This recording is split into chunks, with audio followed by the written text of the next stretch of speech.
To the work table first and foremost for what may be the first spring project of the season, because you need to get a jump start on that, right?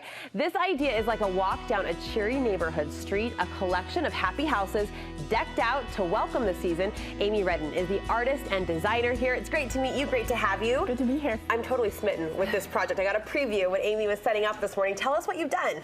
So basically, I mean, just you could make it with scraps, just 2x4s. We got little like 1x1 wood and cut them into house shapes and painted and drew the little details on there and just make fun little colorful houses. The result is this charming neighborhood, brightly colored, of course, you mentioned that, and the fun, whimsical detail, I think, that draws the eyes in. I understand this all started with a set that you did for Valentine's Day? Yeah, I made just Valentine's colors with little hearts above instead of these little flowers that are on these ones. Because what home doesn't need a Valentine village, right? Yeah, exactly. We do it for Christmas time. I was thinking of that, the Christmas villages that we set out. My mom did growing up in her formal living room. It's kind of a whimsical, maybe more playful spin on that idea. Yeah. Yes. Yeah. I mean, I started collecting little houses. I think it's fun to kind of have a different group of little houses, and so that's kind of where the idea came from. Talk to me about the supply list. What do we need if we wanted to make a little village all our own? So just like the wood, like I said, like 2x4s or little 1x1s.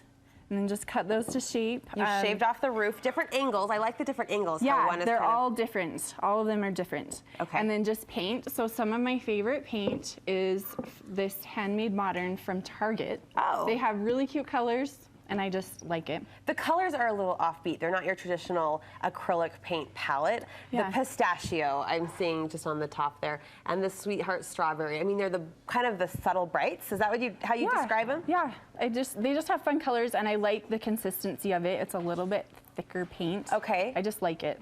You didn't completely coat and cover the wood, I noticed. You left some edges exposed. So I painted it and then we sanded it. Okay. Sanded it a little bit. Sanded the edges a little bit just to give it a little bit of a distressed look. I like that. It looks lived in, right? It looks loved. Yes. Talk to me about the design details. You're an artist, so this probably comes more naturally to your eye and to your hand, but give us some coaching. So, I don't know if the camera will pick it up, but I just, with a pencil, just drew on the little, like the door and the windows. And then I didn't draw on the little flower because that's kind of, I mean, it's just a circle and some leaf shapes. See, it sounds like you sound like an artist when you say that. Well, you don't have to be an artist. It's just a circle. It's just a few leaf shapes. You don't have to be.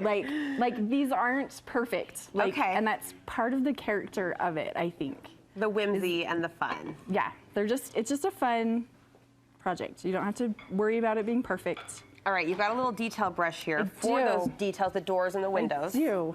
So, we've got all the details except for this. We're just going to outline this little flower. Okay. And we'll just get the paint out of this little cap. Sure. The cap serves as a nice little painter's palette, doesn't it? I mean, you don't need a ton. Am I doing this too? I have a paintbrush in my hand, so I guess I am. I'm in, Amy. Okay. And? So first I outlined the leaves. Okay. Oh, this is so cute. Don't let me ruin it. It will be fine. Don't let me ruin it. I think it's hard to ruin it. Yeah, that almost sounds like a challenge. And then it did a little, I don't know what you'd call that in the middle. A little vein in the middle? Yeah.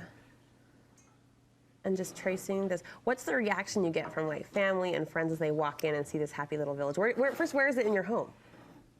I have I don't have a mantle at home. I don't either. And so I have these little trunks, like as you walk in the door, and I always do like a little display. A little display right there. What do people say when they see this cheery collection? They love them. I mean, it's kind of the same reaction as you said, like they're smitten with them. Totally. You fall in love at first sight. Yeah. Okay, I don't want to toot my own horn or anything, but yours actually looks better than. But I gave you my good paintbrush too. No, that's pretty darn good. I got the good paintbrush, right? Thank you for that. I'll pay you later. That's really nice. What about the flower? Do we leave that just circle shape? No. So I just kind of outline and kind of do a little swirl. I'm feeling so proud of myself right now. So just very rarely do projects go well for me. If you've watched the show over the years, you know that. Okay, so outlining the flower just to give us that dimension. Yeah, and then just a little swirl. And a little swirl in the middle. It's like a little rosebud. Yeah. Is there a number of houses that makes for a good grouping, do you think, aesthetically? So I think just as long as it's an odd number. Okay. So 3, 5, 7. Yep. I kind of love just a huge grouping of them too, but I mean, not everyone's gonna. Oh my gosh, that many. Look what I did. Can we put them side by side? We can be neighbors. This is seriously adorable. And you're right, more is more, especially when you add in some of the little guys. Does that get trickier to paint the detail on some of The these smaller little ones are a little bit trickier just Yeah. because everything's smaller. Right, and talk to me about the nail finish. What was the idea there? Okay, so the nails are these little tack nails. Uh-huh. It might be hard to see on camera, but they're not like perfect little nails. They're just like these little, I don't know. They're just kind of misshapen, yeah. Misshapen. Yeah. And so then all we do, Is this the chimney? this is the chimney. Okay, yeah. I thought it was just a cute little character So we just detail. tack it in. Brave girl to hammer on TV. Am I that brave? I guess I am. Here goes nuttin'. Famous last words. This is so cute. This is seriously so cute. I guess you could get kind of crazy with the detail, but I think the charm's in the simplicity too. Yes, Don't you agree? I think so. Why am I suddenly scared to use a hammer? I don't know. There it goes. Ow! No, just kidding. Okay. So cute. So cute, so cute. Paints from Target. I do love the color palette. I think that's part of it. Simple detail, fine paintbrush, and just go to town. Where can we see more of your artwork and your projects? So I'm mostly just on Instagram as Vintage Fern. Vintage Fern. All right, we will link you over there for our website if you want to make it easy, studio5.ksl.com. Such a cute, simple, charming project. I think we said charming at least 10 times. And that perfectly describes it. So fun to meet you. Thanks for sharing. Thanks.